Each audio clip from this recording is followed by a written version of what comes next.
Does it bother you at all then when you get hate? Or like you don't care anymore? I don't care. Like they're always ugly. They're always either ugly or fat or losers. I'm sorry, I always say, let me see your side profile, let me see your body, let me see your Hi, it's tax Bunny return. again. And today I'll be discussing how the Black community hates feminine women and girls. Growing up, I had a femcel mother who absolutely hated femininity and feminine women despite previously engaging in feminine practices, such as keeping up with her nails and hair. Because she hated femininity, she in turn hated me and women like me. At first, I thought it was just her who hated femininity in women, but I slowly came to realize that Black people, especially Black women, hate feminine women and girls. I've even had an expecting mother be happy she wasn't having a girl, so she doesn't have to provide more material things for her potential baby girl. But anyway, I'm going to show you some relatable TikToks and then come back with my commentary. Inside that bank, they give me the check. Lancy, I'm ghetto and I'm fancy. My hair and my nails match my panties. You should have been a rock star. But he didn't have the money for a good time. You should have been a politician. What about intern here? She said that you make music for gays. I do. I'm not the intern. I mean, she looked at me like What's wrong with that? nothing at all. Nothing's wrong with it. So, No, I'm saying What now? I mean, it's not specifically anyway. for. Your mom is white. Dad My is. mother is not white. Is your Why mom? do people keep saying my mother is You white? feeling me, bro? You got your rapist, homo thug, blackballed or whatever. This is a little PSA to all my POC Swifties. You are not whitewashed for liking Taylor Swift. You're not whitewashed for liking country music. You're not whitewashed for liking pop music. You're not whitewashed for liking folk music. You're not whitewashed for liking the music that you like. Don't let anybody tell you different. I am tired of being made to feel bad and like being made to feel like I am less Black because I love Taylor Swift's music. Like the music that you want to like. Listen to the music that you want to like. Don't let anybody judge you for it. Don't stand for it. Someone calls you whitewashed, slap them in the face. I'm not upset with y'all because I know you're mentally ill, which is why one day I'm going to open up a hospital for mentally ill Africans. I'm going to hospitalize you coons. Yo, so it's like this trend going around, like if you have a grown woman voice. Do I have a grown woman voice? I feel like I sound like a child. Or like, hi, my name is Genevieve, I'm 20, I'm Haitian American. Like, do I, like, do I sound like a grown woman? Y'all let me know. I'm a girl with a high-pitched voice. Of course people think I'm a child. I'm a girl with a high-pitched voice. Of course people think I'm faking it to be cuter. I'm a girl with a high-pitched voice. Of course people think I grew up in the burbs. I'm a girl with a high-pitched voice. Of course people don't take me seriously. Like a stud, you like a boy, you know, there's this like whole conspiracy theory on YouTube saying like, yo, Koi's a whole man. Like, yeah, I'm like, yo, what? Like, this pussy good, you fucking. I don't understand that. You're stupid. Yeah. But what's happening inside? Are you folding? Are you like... I went in a dark place, 1000%, because I was more, I don't know, I was more mad at the fact that like I had no control of the situation. I can't talk, I can't say what I want. If I get on and say what I want, then it's gonna be really bad. Yeah. And it has made it worse when I did speak up and try to speak up for myself or say how I felt.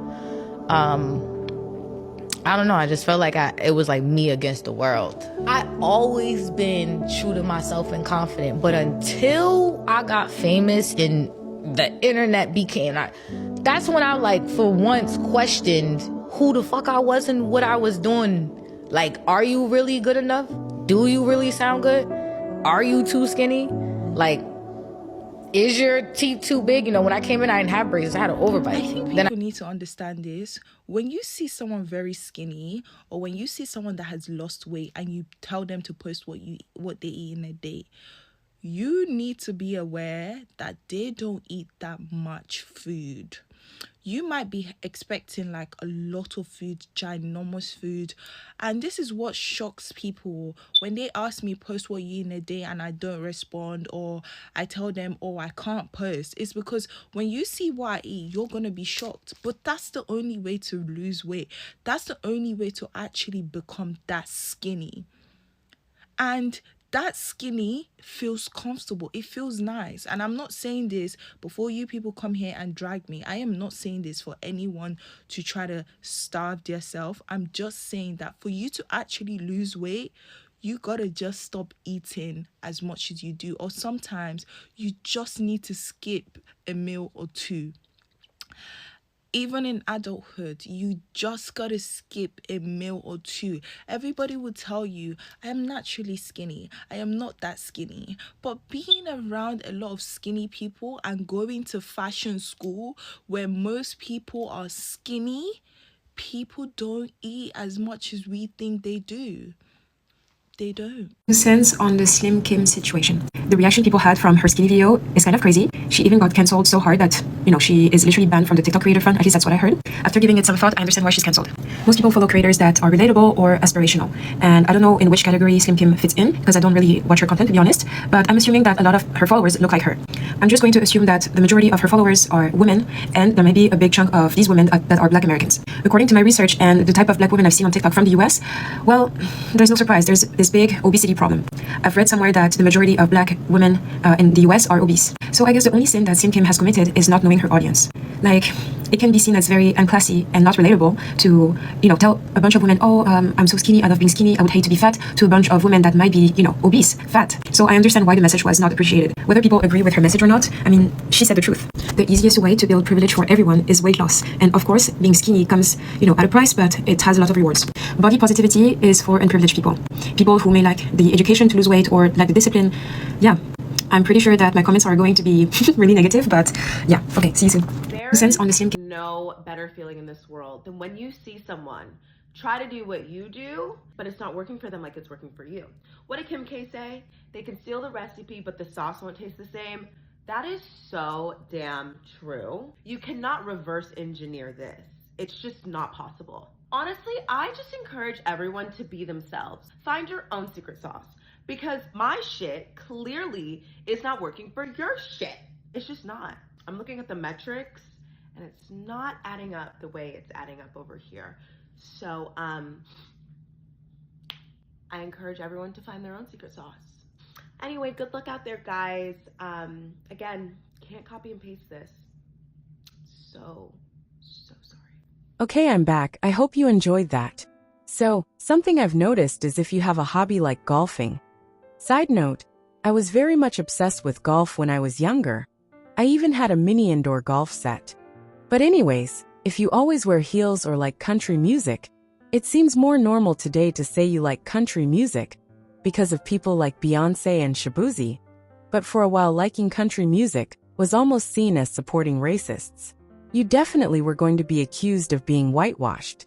A comment you'll probably get is you're trying to be white, or a really common one directed at mixed exoticals is I know your mother is white. And remember when there was all these videos and memes about revoking black cards if you didn't know certain movies? That is so weird. You don't see Asian people threatening to revoke someone's Asian card if they don't like kimchi or something. And I've said it before, but I'll say it again. What happened to black people are not a monolith. Weird. Moving on to another comment you'll get as of late is that you are a fascist for being skinny or wanting to be skinny and are a white supremacist. This comment I truly believe is more prevalent due to the rise of body positivity and the most notorious body positive piece of literature, Fearing the Black Body by Sabrina Strings. This book has led to so many black women and white women citing it as a way to justify being fat, as black women are naturally obese, and to be fat-phobic is to be racist. People will also tell you that you don't have a grown woman body, but then turn around and try to get diet tips from you and closely watch what you're eating so they can lose weight. Which is weird because what happened to being naturally fat? What happened to I have PCOS, so I can never lose weight? Surely, if that was the case, why would using my diet tips and eating what I eat help you? Probably the most popular comments feminine women get is, "You're doing too much. Who are you trying to impress?" That's how I learned people were dressing nice for other people, and unsolicited comments that they could never wake up and do their hair and makeup, or wear heels every day. These comments were staples for my femcel mother and women like her, who will shame you for putting effort into your looks, having good hygiene. Yes, you heard me right, good hygiene. I've been shamed for taking a shower daily and exfoliating or shaving by my mother, because it meant I was trying to be white. These women are upset because they are lazy and want to be able to compete with you, but are unable to because they are stuck in the femcel mindset of femininity is vain, and you need to be extremely natural to the point you neglect yourself.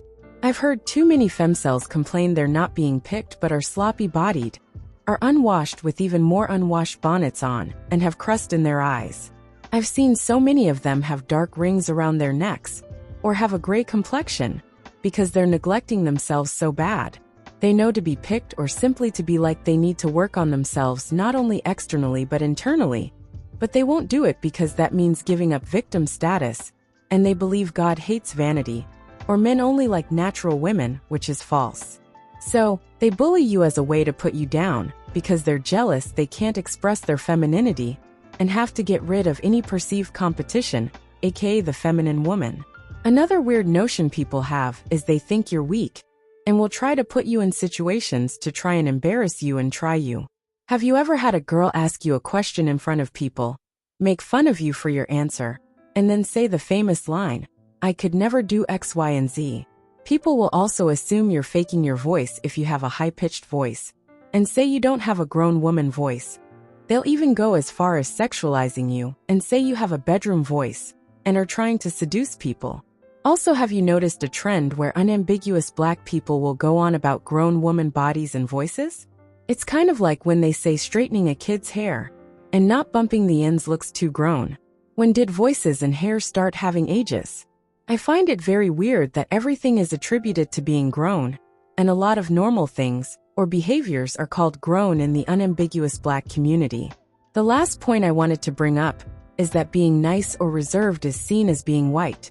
This is kind of random, but I remember a critique of Tyler Perry's movie A Fall from Grace was the main character was very reserved and non-confrontational. I saw a few people saying it wasn't accurate because Black women don't act like that, and a Black woman would have fought the male lead.